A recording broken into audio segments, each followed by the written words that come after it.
Santa Maria. Well, it's finally here. We finally got to see possibly the movie of the year. And I called it Project Hail Mary, baby.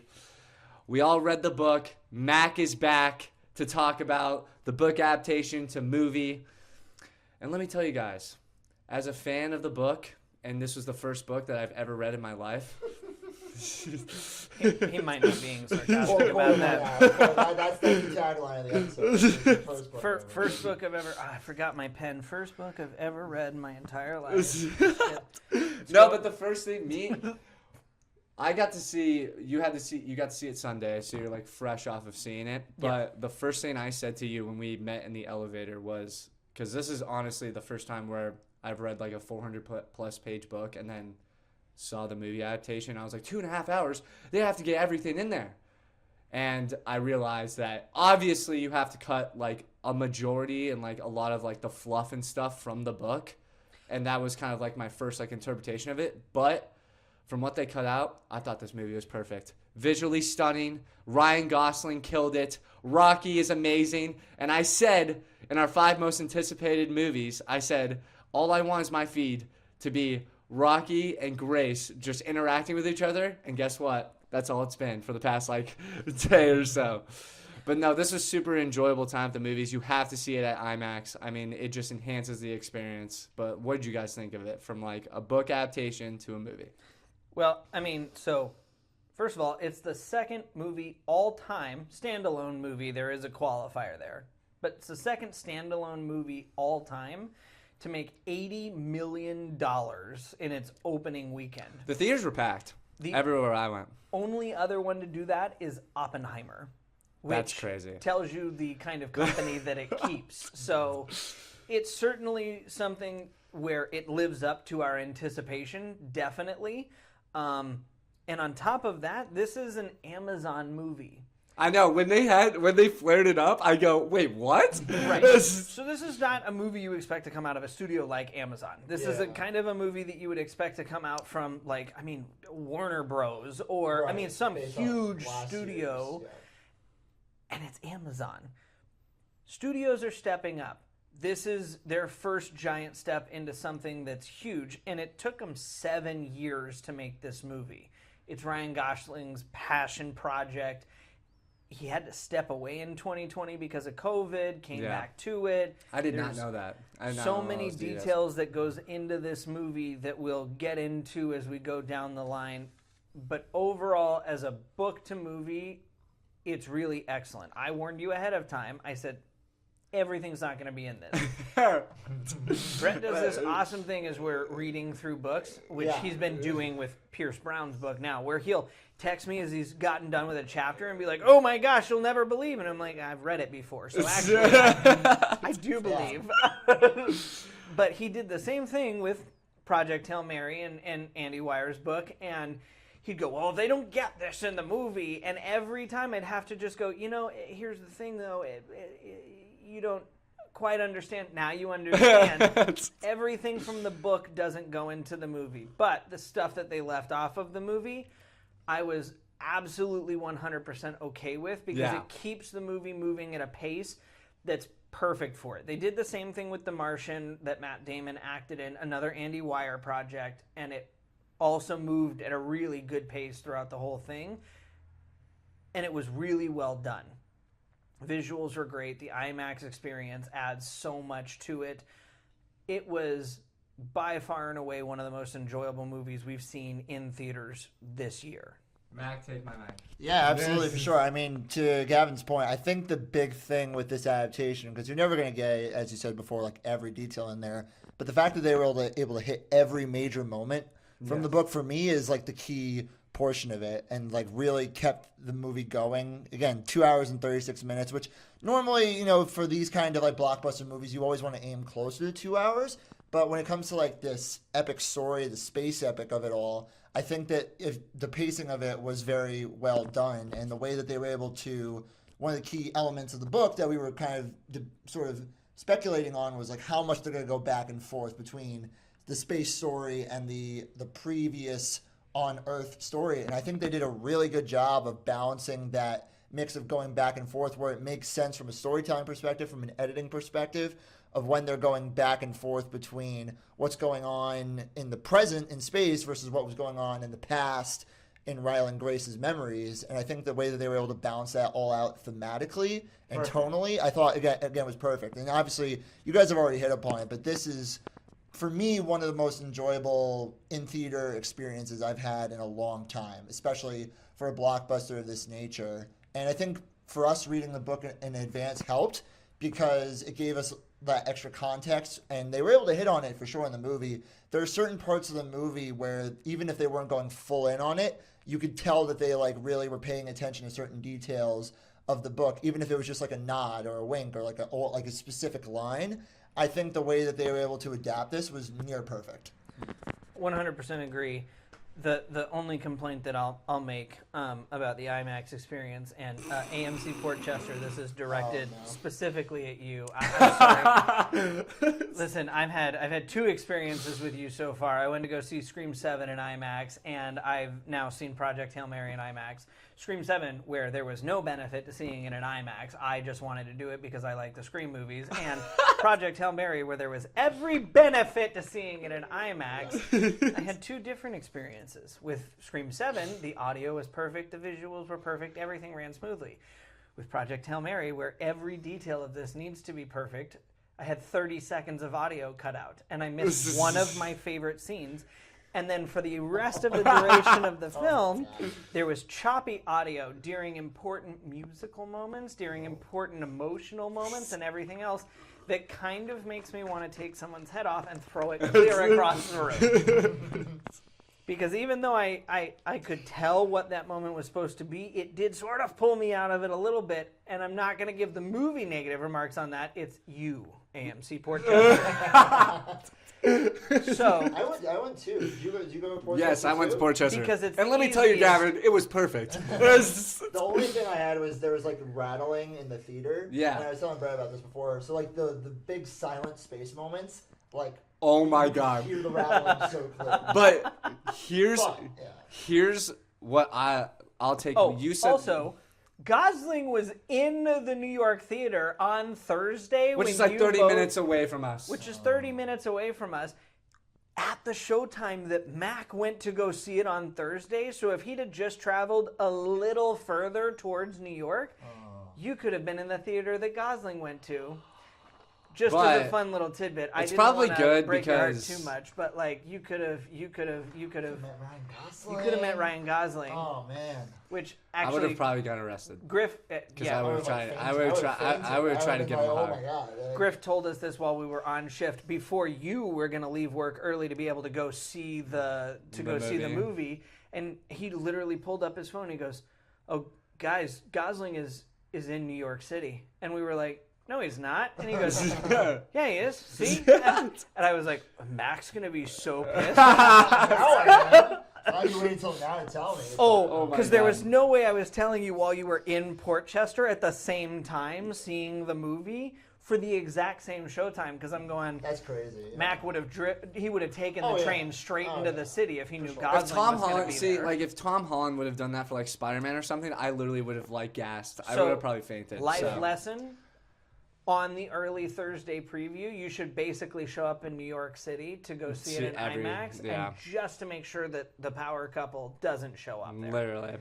But let's talk about Ryan Gosling because people are already clamoring that this is an Oscar-worthy performance from him. He's had Oscar-worthy performances before. Like, let's just say that right He's now. been nominated a couple times. Yes. He's been nominated, La La Land being one of those others. I have to make a quick joke because I saw it, and it's really, really great. The Oscar-worthy performance that proves he has chemistry, whether it's with Stone or Rock. Oh, yeah. That's, Very good. Anyway, carry on. I had to sneak it in there. but the strength in this movie is the pacing for me. Like, with one thing that I thought about when like reading the book was there was a lot of fluff. Like, it's 400 pages, but there's a lot of science into it, and then a lot of people probably, I would say, just like casual people, like when they're reading a book, they're saying there's so much science to the book, but I'm like, how are they going to get through all this information and be like so informational about it? But they kept it so like simple and logical. And the first 45 minutes to an hour, combined with the soundtrack, Ryan Gosling's acting, and the pacing of the movie was phenomenal. And the editing is so good in that first 45 to an hour, because that's what I feel like captured the whole entire audience. Because in theaters, we've seen it before where people are kind of like on their phones, like they're not really paying attention, this and that. This, you said it when we were talking about when we first watched it. This was one of the best crowd pleasers of literally, I can remember since like Top Gun Maverick, where it's like the visuals, the song, the characters, the writing, and how funny. We already knew this was going to be hilarious. I mean, when you read the book, I'm like laughing out loud most of the time. But that first 45 minutes, and then when he is having that space sequence with Rocky for the first time, that is one of the funniest scenes of the movie for me, when he's driving on the ship and he's like, wait, and then he moves the ship and then it copies him, and it's just, it's perfect. I don't know how on earth could you match freaking flying a spaceship and the characters' like emotions like perfectly. But that first 45 minutes to an hour were like perfect. And then I think like it slowed down a little bit when he meets Rocky. I would have loved when it was like probably, I think like just after he meets Rocky, when they do the recordings with each other. I would have loved if he was doing the recordings just a little bit earlier. But that's where I think is the strength in this movie, is the pacing, and how what they took out of the movie was not a hindrance on the story and the overall plot of the movie. But that's for me. The soundtrack, the pacing, and Ryan Gosling having like one of the best performances and like relatable performances. And the emotional hit beats were perfectly hit too. Yeah, I mean, Andy Weir projects is where great actors go to show that they can handle a one-man show. Daniel Radcliffe's currently doing a Broadway performance, and it's just him. Yeah. He does crowd work, he integrates other people, he brings it on, but the core of the show is based on him being alone on stage and able to be successful. This project is Ryan Gosling's. You're mostly by yourself. In fact, one of the cool stories that I saw from set is that he got so lonely that he requested the cast and crew to make him a friend for the set out of a mop. And the mop made it into the final cut, which we see with him dancing in the room with the mop person. I saw that and I go, what the heck? Like, right. It's not in the book. It's a weird, fun moment. And I didn't care because I was like, yeah, because you'd lose your mind on the spaceship, so it still fits. But Andy Weir projects are where you go to see if you can succeed as a solo actor for 90% of the project. Matt Damon in The Martian is an awesome example. Yes, are there scenes he shares with other people? Totally. Are there other people in the movie? Yes, there are. But the core of that movie's success or failure rests solely on Matt Damon's shoulders, because it's him talking into a camera or talking to potatoes or, talking in a science lab. And Gosling here is doing the same thing, because he is talking to a rock. Yeah. Or himself, or a mop, or a whiteboard, or to his deceased crewmates, or he's in this movie 99% of the time by himself. This is the definition of carrying a movie. It really is. And Rocky carries the movie too. Let's be honest. When Rocky steals the movie. He steals the movie 100%. But that for me is why this is the first Oscar-worthy performance of the year, is because if Gosling doesn't hit every bit of humor, every emotional beat, everything in this movie exactly perfectly, this movie is a huge failure. And he does it all so well. He fought for the right to make sure that it was book accurate. He had Andy Weir on set all the time to make sure that the vision of the book was coming to life, and then used his ability as an actor to make sure that every scene felt the way that it should. They had NASA coordinators that they worked with to make sure that the space scenes felt like he was a scientist who literally wasn't trained on how to be an astronaut. So it was clumsy and goofy, but also realistic to how it would be in space. And everything that he did to educate his performance made it all that much more better. And for me, that's where the strength of this really lies, is because if you have somebody come in and is playing that guy, but, they're not clumsy. They're not, using the physical humor. They're not engaging with the puppet. They're not doing any of the things that Gosling did really well in this movie. It's not nearly as good as it ended up being. For sure. And I definitely agree with you guys that it's Oscar worthy. And I think for Gosling, it's kind of a culmination of everything we've seen in his career. In terms of, sometimes you see him as the isolated character in a movie like Drive. Sometimes you see him as like sometimes you see him as like this goofy character actor from a leading man looking guy from like The Nice Guys or Barbie. And you also see like the heart of that sort of character, which you might see more of like in a Crazy Stupid Love or some of his other great roles. I think this is truly a culmination of everything that he's done, and he really, for me, cemented me as one of my favorite actors working today. And I think there's something almost classical about it, where you kind of go back to like older names of like the Cary Grants and some of those like classically trained film actors who can really just do it all. And as you made the joke, and as everyone's made the joke, have chemistry with a rock. And it's I find it fascinating when you talk about the idea of it being a passion project for him, because Andy Weir came to him with this as a manuscript before it was even a book. So clearly, Weir in his head was like, it's got to be Gosling playing Ryland Grace. And he was right. Because when I'm reading the book and I already have the knowledge that it's going to be Ryan Gosling, I'm like, oh my God, he's perfect for this. Because of this whole, like, he's like a good-looking guy and, like, he does what he does, but he's also got this sort of silly middle school science teacher humor to him about it. And Gosling fits the bill perfectly. And so I would not be shocked to see him on the, at least nominated for an Oscar. We have a long ways to go in the Oscar season. We're just starting up right now, but we are in that sort of Sinners part of the year right now, where Sinners came out around the same time, also did very well at the box office. And even though I think people wrote it off for a little bit later because it was an early release, it had the most Oscar nominations of all time. And I can definitely see this movie getting a lot of, at least below the line, nomination, which is a lot more of the technical awards. We'll talk about more about the visual effects. We'll talk about everything else that's involved, because the team that's behind this whole movie, is crazy. It's almost. I was thinking of this Dune, myself. Spider-Man. Yeah, you got the cinematographer from Dune. We've got the composer from Into the Spider-Verse, and most recently Mari Supreme, Daniel Pemberton, and Greg Fraser, who did Dune, which again, beautiful space cinematography.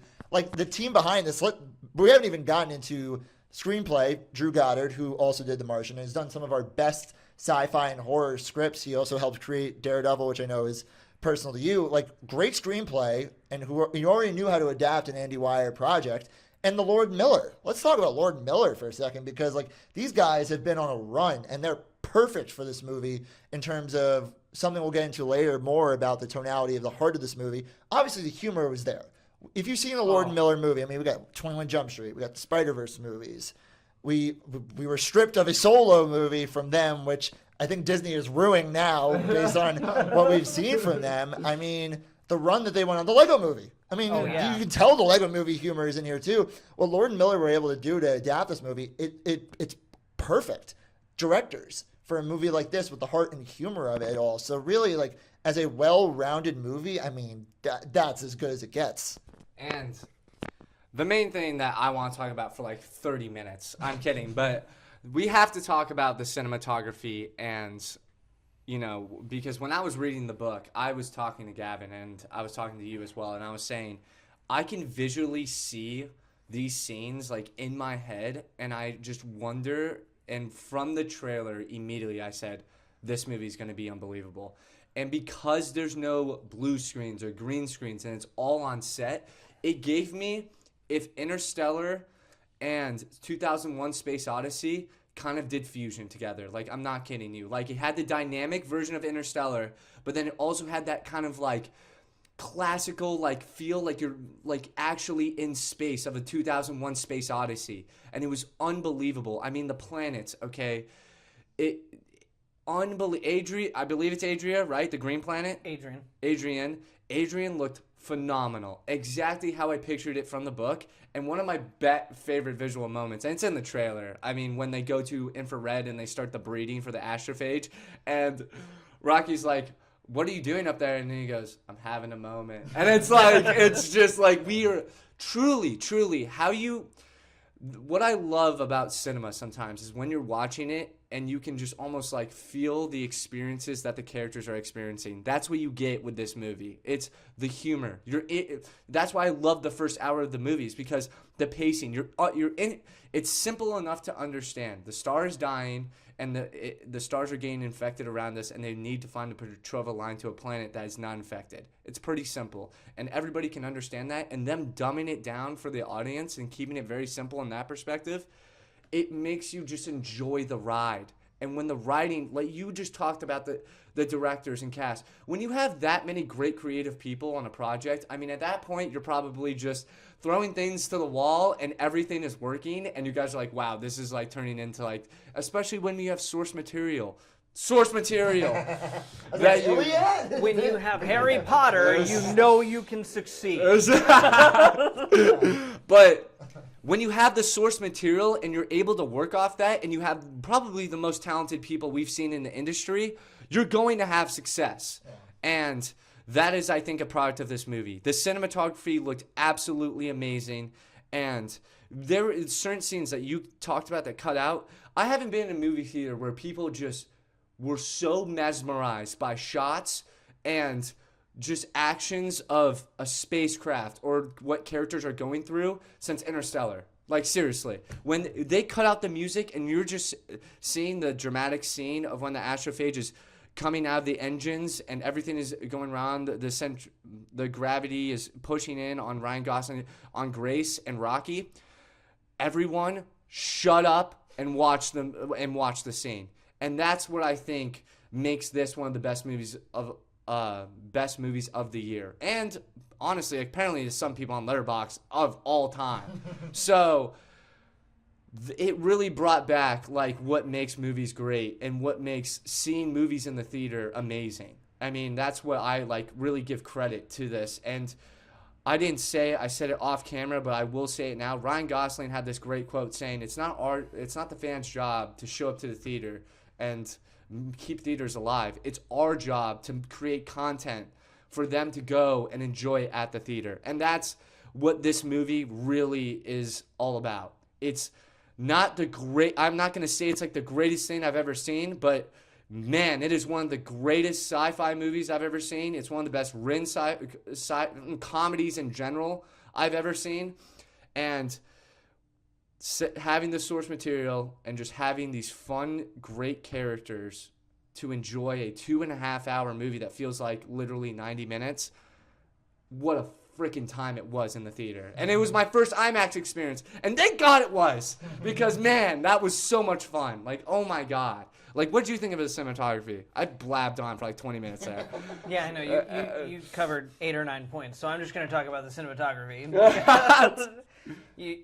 You're quite passionate. It's all right. We like the passion here. The cinematography was great. I mean, you get different distinct cinematography styles from when he's on Earth, and even they do a great job of communicating story through struggle and sort of his cowardice when he's on Earth, through specific shots and the way that he's shot and his body language, to growing bravery and discovery and things when they're in outer space, and even from the perspective of Rocky and his spaceship, and when they're, doing the collection, and when he is, in peril on the outside of the ship and in the atmosphere of Adrian. And every shot feels so specific and intentional that it all lends to the storytelling, which is one of the big benefits of a movie like Interstellar, where Nolan does such a good job of using the cinematography to help with the storytelling.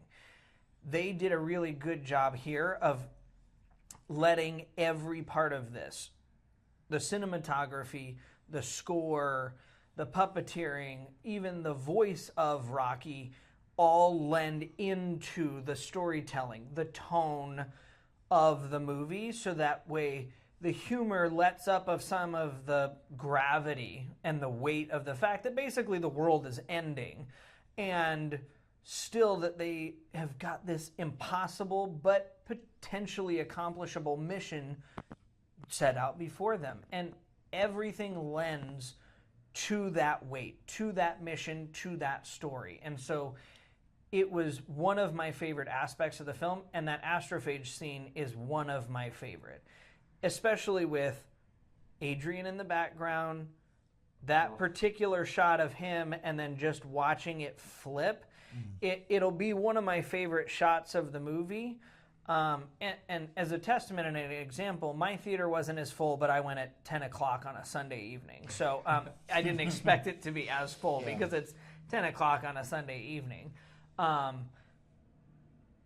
normally in theaters nowadays, the movie ends, whether the lights come up or not, everybody stands up and runs out the door.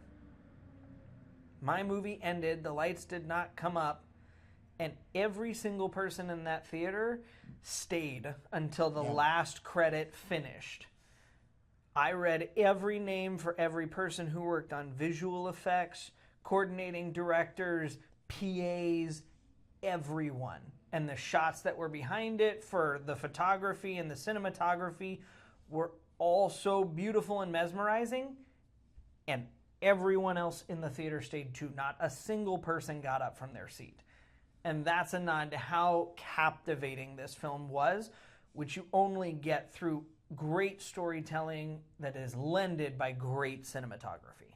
Yeah, I want to say to that point, I think what they've done a really good job, like before the movie, of marketing it, and now that people have seen it, like Lord Miller and Gosling, talking about the process, breaking down the challenges, everything that went into it, because I think this movie proves, first of all, that people are starving for an original story like this. Even it's adapted, but still, original filmmaking, non-IP filming like this one, and that when you take the time to put in the practical effects, as you said before, with all the sets that were built and constructed to really make this feel like an authentic space movie, people will flock to the theaters to see it. I think certain movies have done a good job of incorporating CGI, but with the amount of CGI we've seen in movies, I think people are wanting more of that practical effect stuff back. I think back to, and the movie does call reference to it, all the great Steven Spielberg movies, especially the ones that involve the First Contact. Obviously, we've got Close Encounters of the Third Kind, which is directly referenced in this movie. Fantastic reference.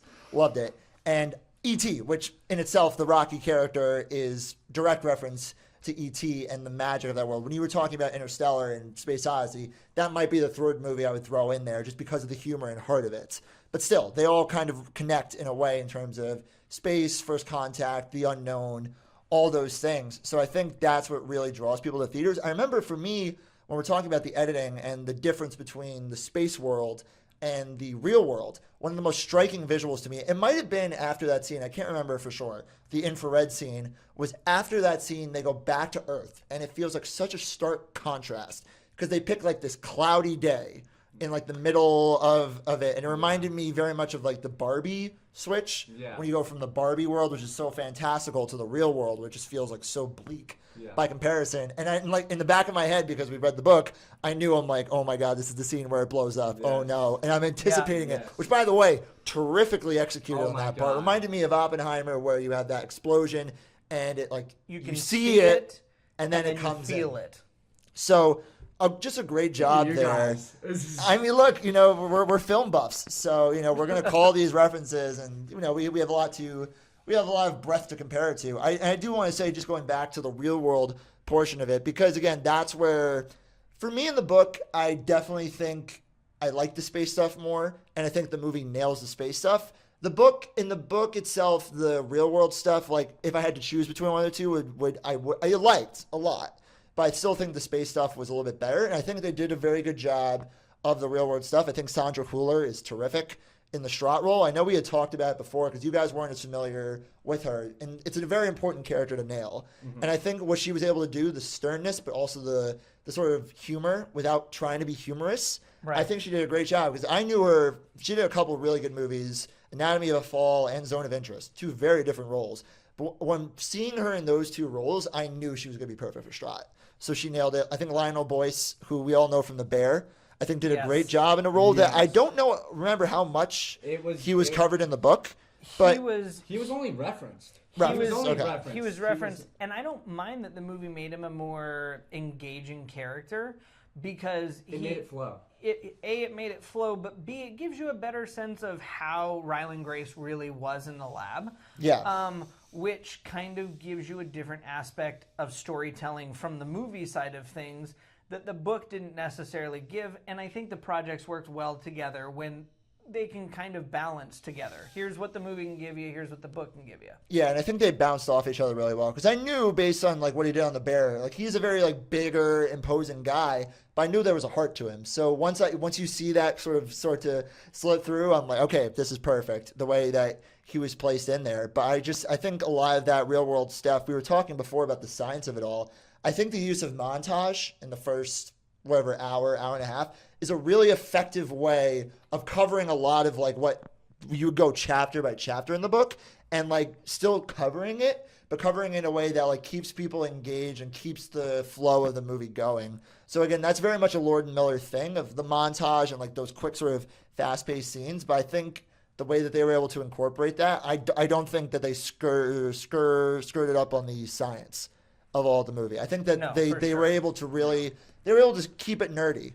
And I think that's what book readers of it want. And I think, honestly, that's what I think it kept moviegoers engaged. And maybe they learned a thing or two that they didn't learn before based on the way that they treated the science of it all. Well, and that's what I like about this is that Andy Weir's books and his movie projects have never pitched themselves as shying away from that side of the storytelling. I mean, The Martian was so scientifically based. I mean, one of the most iconic scenes from that is Matt Damon messing with a lamp, a hanger, and fire to basically create condensation in one of these sealed off rooms so he can water his potatoes. Mm-hmm. And it's just his monologue right before he almost blows half his face off because he miscalculated certain things. And Andy Weir came out and said, listen, I do all this research myself. In fact, I can't remember what he said, the one thing that he fudged on in this. And it's something about the molecular level of astrophage. And I'm not smart enough to tell you exactly what it is. But nobody here is a scientist. We're not going to judge you. He basically said, I did all the research. And so everything else from a scientific level is 100% accurate to how it would function in the real world. And I like that kind of dedication because the really nerdy people who are showing up to this movie are looking at it and going like, that calculation's correct, and it's a really cool thing. So it brings in that crowd. But just like reading the book, he keeps it simplistic enough that if you're not a science master, you can also still enjoy it and still enjoy the discovery and everything else. I mean, Ryland Grace wakes up and he's a moron. He doesn't even know what his name is. And he's still functioning through it. And I like that discovery and wonderment is a part of what the film is as well, because it captures what his books are too. It's not something that he shied away from in the project for the book or for the movie. And I think it gives an added bonus to it. So one thing and one visual effect, because you guys know me, I'm an editing and cinematography nerd, but one visual effect we talked about, how they portrayed Rocky's echolocation and like what his blindness, that cinematography and that visual effect was unbelievable. I loved it from when you could like visually see from his perspective. That was fantastic. And like you talked about, that was a great adaptation from him talking about, he does reference like echolocation and certain things, centrifuge and stuff like that, and how they made it in World War II. That's how they made butter, which is like hilarious to me. That was a really good comedic thing. But that in itself is like what you're talking about, where he takes sort of the science of everything, but then makes it into like a visual effect. But we want to get into spoilers? And like I do want to talk with you guys about. We've never not talked spoilers on this podcast sure. But before. Like I want to talk about what you guys thought of, like, because there is some details in here that are obviously taken out of the book, and we talked about one of them that was like, I kind of wish they would have kept it in, but at the same time, I understand why they took so many things like out from the book. But the twist at the end was Strahd, okay? When they have the conversation, then she forces him to go onto the spaceship. Now, there is like one fact in the movie that he has a specific, is it gene or is it gene to survive comatosis? Like long form. Yes, long form comatosis, because they wanted to put people in comas because there was other studies of like people in Russia doing like long form space travel, and then they ended up like kind of just banging against each other, blah blah blah.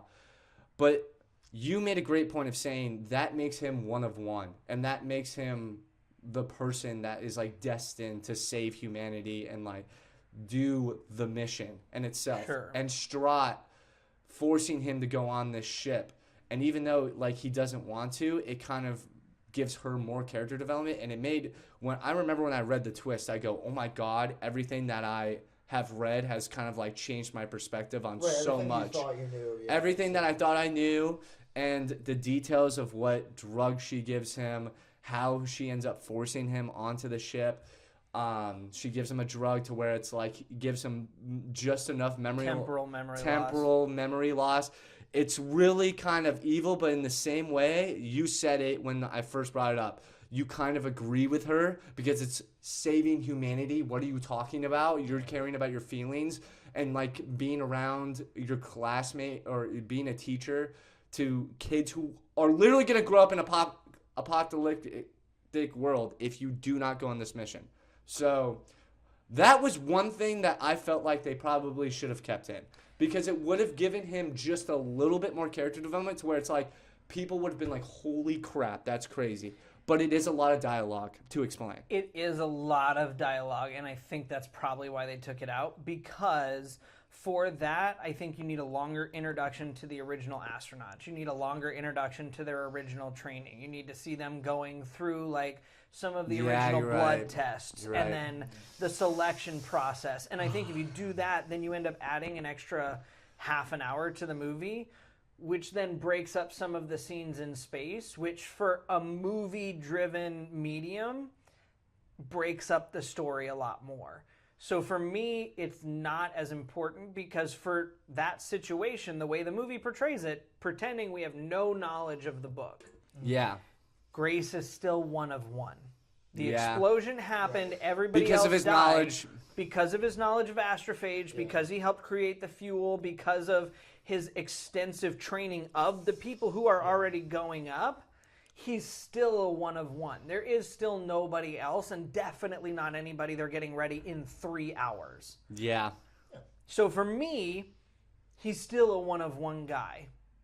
This is the trouble that I explained to you when we talked about book to movie adaptations, is that you want to take a look at it from the book perspective and go, but I know things!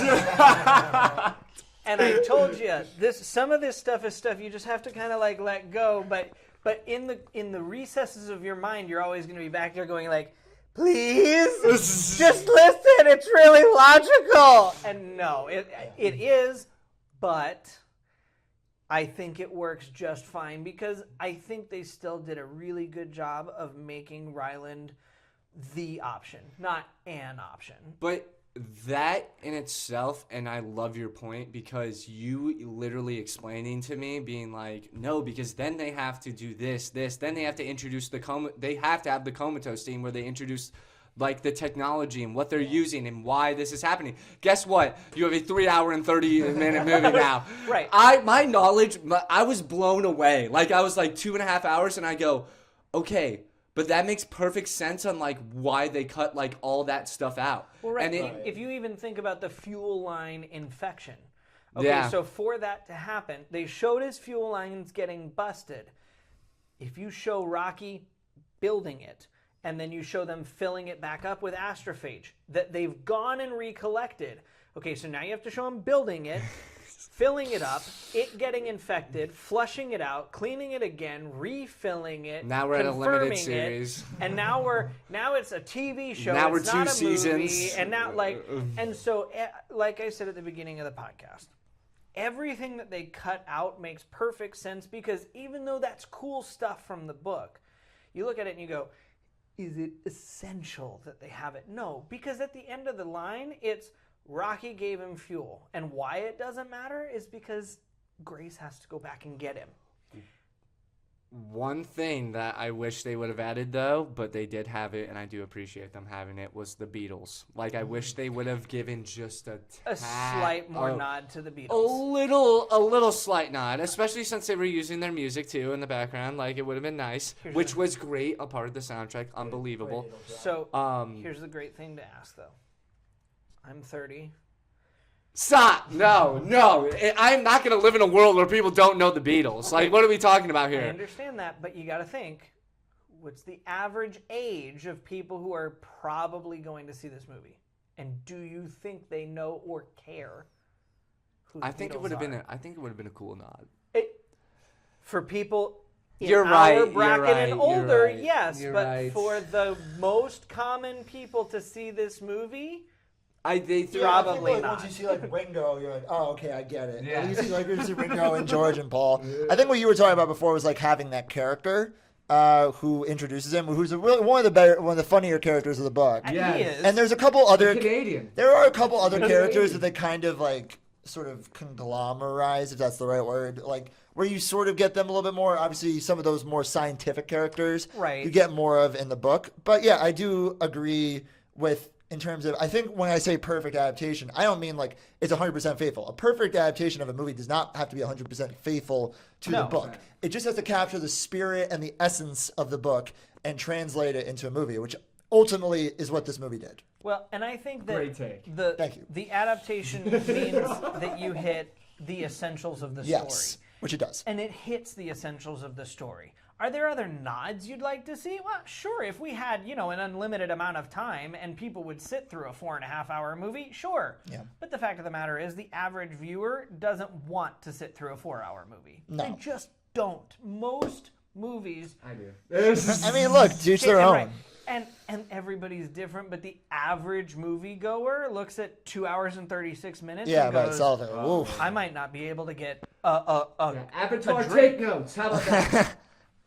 I think for me, like, I'm curious to how it felt pacing wise for people who didn't read the book. Because for me, watching the movie, not that it felt slow, but I was anticipating everything that was happening and everything that was to come.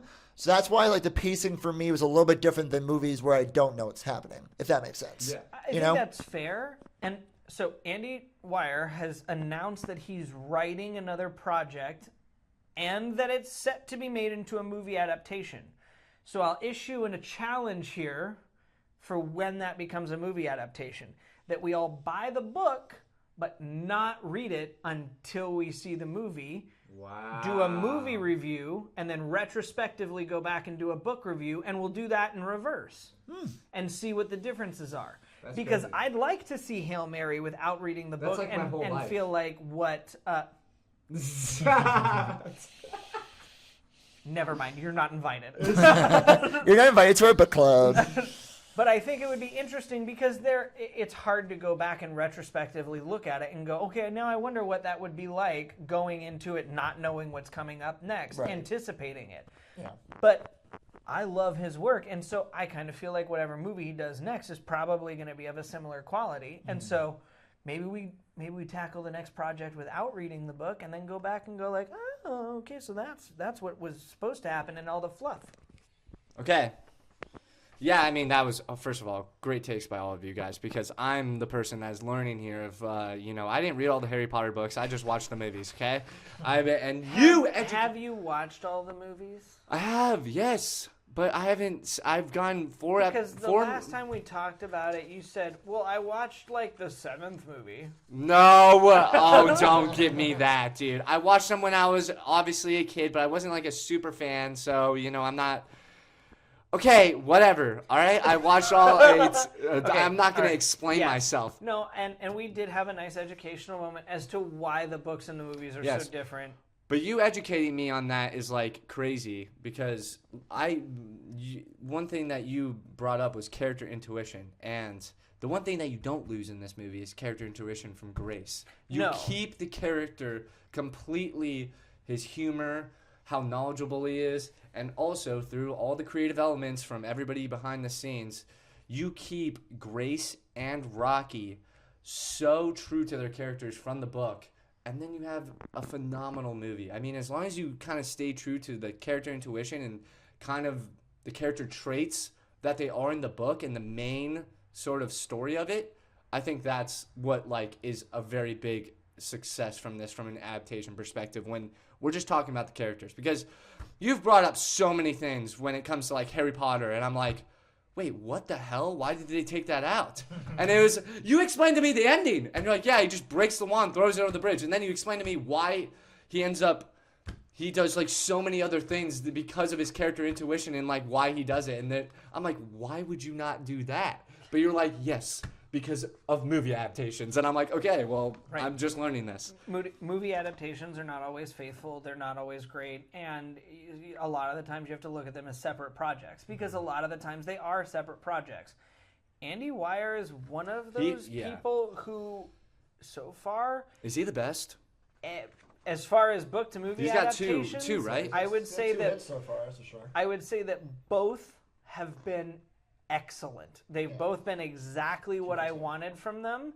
2 for 2. We'll see if the third time rings true of the same. But as of right now, if I hear it's an Andy Weir product, I'm going to the theater with high expectations. IMAX. Every time. Getting the bucket. Getting the... Some Ryan Gosling quotes before we start handing out reviews here. A movie full of hope in a time when people need it the most. Like E.T., you know where you were, who you were with, and when you went to go see it. I think the movie is going to be one of those, one that you can take your whole family to the theater to go see. I think both ring true.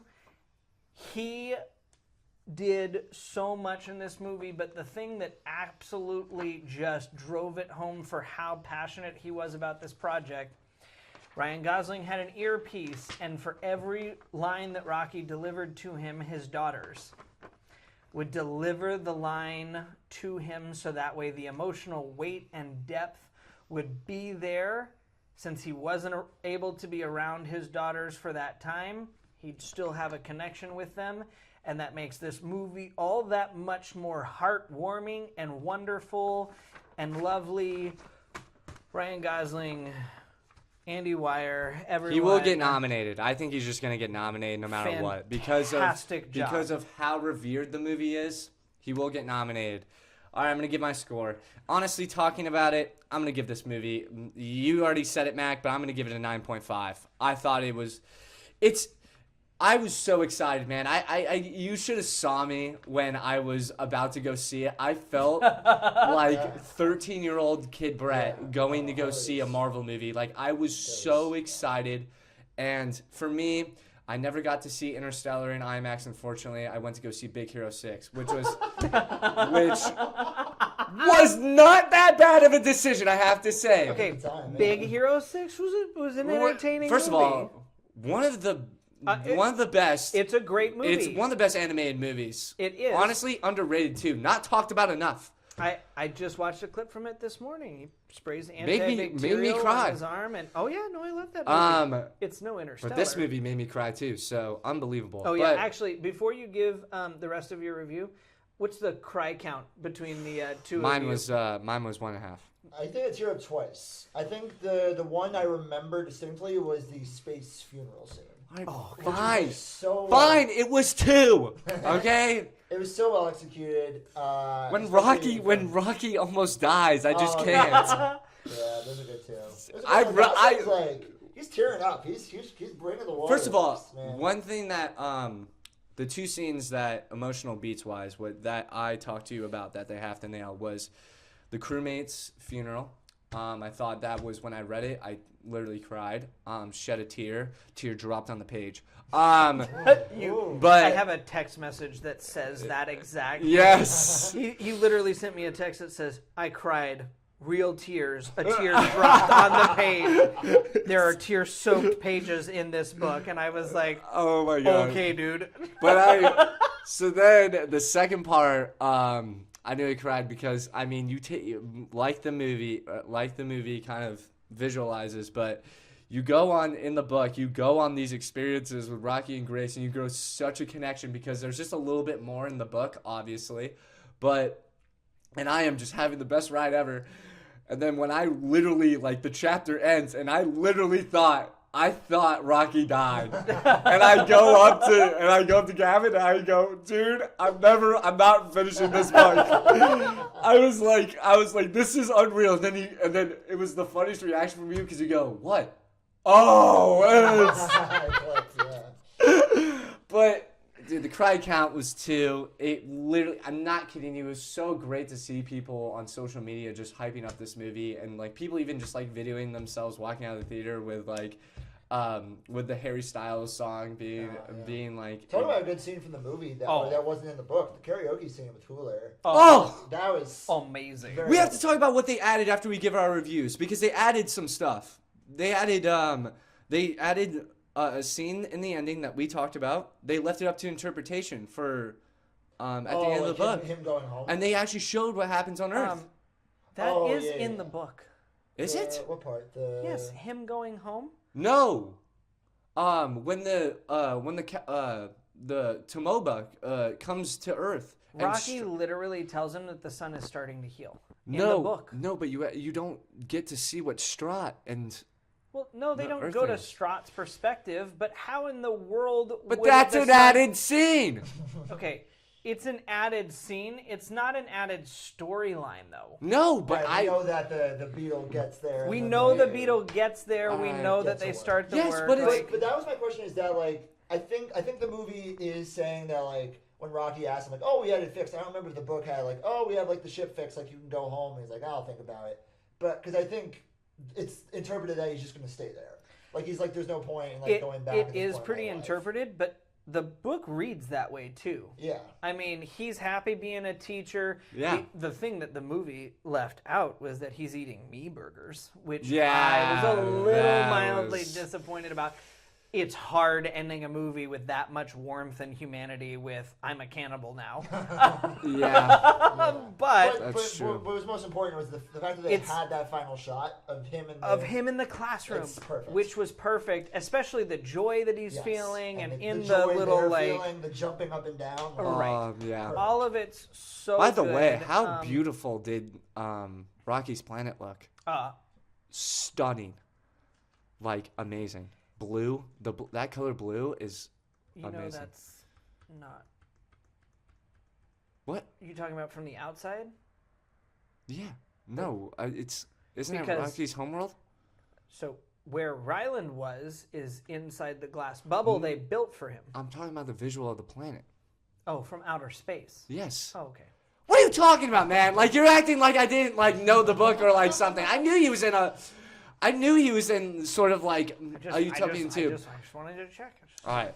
But anyways. Yes, finish 9.5. Loved it. Visual effects, absolutely amazing. Ryan Gosling's going to get nominated for an Oscar. It's so great. I'm so happy that people love this movie. We already knew that this had kind of Oscar potential coming into it just by reading the book and how good the story was. Thought they nailed Grace and Rocky's relationship, and I loved how they focused on that. And overall, one of the best movie theater experiences I've had in a long time. I mean, it really was like back in like the early 2000s, like the early 2010s, when people really just were, I mean, there was movies that captivated you and you were locked in and just loved the characters and wanted to enjoy the story. And people, I'm so happy that people really respected sort of the theater experience as well. Just, when they cut off, nobody talked. Everybody was locked in, and I think that just speaks to how good the movie was. The budget was heavy, but at the end of the day, it doesn't matter when the content is this good. And if you put money into a project, and I believe when it's this good, people are going to reciprocate, and they're going to go to the theater and go see it. And it really was, it came out the perfect time because we are just a couple months into 2026, and I think we have plenty of great movies coming, like Spider-Man Brand New Day. But 9.5, one of the best movies, is top 5 for me, locked in, top 5 movie of 2026 by far. Great book adaptation. So happy I saw it on IMAX. I'm talking too long. Go. 9.8. It's definitely getting one of my top scores of the year. I love outer space epics. Yeah. Nolan has usually been my go-to guy, but the collection of people that worked on this project have collectively worked on so many great projects that I loved, and putting them all together for great cinematography, great directing, great adaptations, screenwrites, casting. Every single person involved with this project came together to make this exactly what it needed to be. And normally when it comes to book adaptations, I can always find something to nitpick about and go, I didn't like that, and I didn't like that, and I didn't like that. And there's a huge part of me that when I saw it yesterday, I want to get done with the stuff that I'm doing today so I can go back to the theater and see it again. Yeah, for real. It's been 12 hours since I've seen it, and I still want to end up back in the theater this evening to see it again. And then next weekend, I hope there aren't a ton of movies out because I want to see it yet again.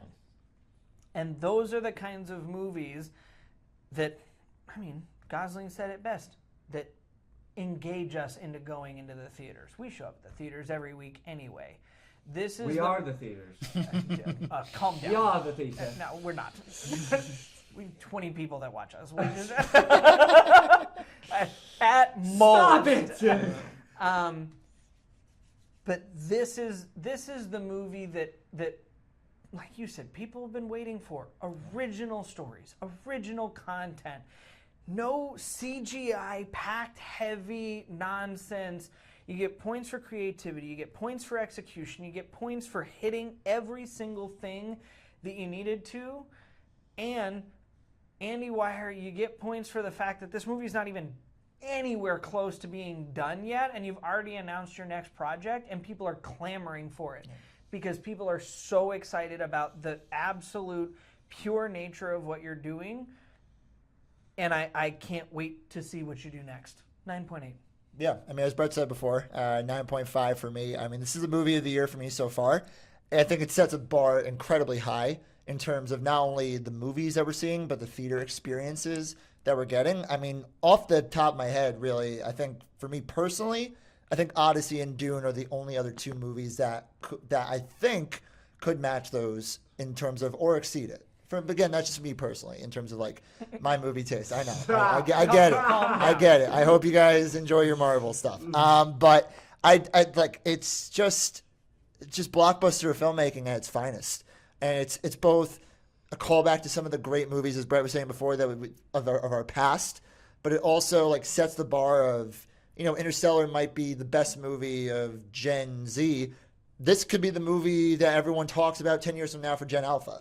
Like in terms of like the movie that got them into movies, and the movie that set the tone for what movies can be and what movies can strive for and what movies can hit on a personal and emotional level. So for me, I was just blown away. It exceeded my expectations, which was already incredibly high after reading the book. So just credit to everybody involved in this movie. I hope it makes $1 billion if it keeps tracking this way. Like, we need to encourage more movies like this to be made. And you know what? Kudos to Ryan Gosling, who's not a B or C-list actor in any regard whatsoever, coming out and promoting the movie, not by saying, and now you guys need to get your butts in theaters, but owning up to the fact that it's on actors like himself to put the time, the effort, the passion, the everything into collecting the best directors, cinematographers, editors, screenwriters, everything, and then going and acting their absolute tails off to convince us to go to the theaters. And then not only saying it, but doing it to a point where I'm ready to go see this movie 5 times before it leaves theaters and enjoy every single trip. Kudos. Honestly, freaking enjoyed this. This is my favorite podcast because the amount that this is why we go to watch movies, okay? To have these conversations. Honestly, if I can be real here, this movie And realistically, this story got me into reading and like understanding what a great story is. And having this be my first book to movie adaptation, I'm really happy because God, was it a great one. And man, did I enjoy it in theaters. And I think everybody else did. It doesn't matter. You don't have to read the book. That's what I love about it, is that it's for everyone. You don't have to be a book lover. You don't have to be a book reader. You don't have to be a person that read the book. You can just enjoy it and enjoy the story that they're telling. And like you said, man, when the past 3 projects that Ryan Gosling's been, it's been Fall Guy, Barbie, and this. I mean, come on. Like he's doing projects that he thinks are good for the people and good for the soul. And man, was this good for my soul. Give it 2 thumbs down. Yep. Hey. And on that note, we're ending this thing. Let's go.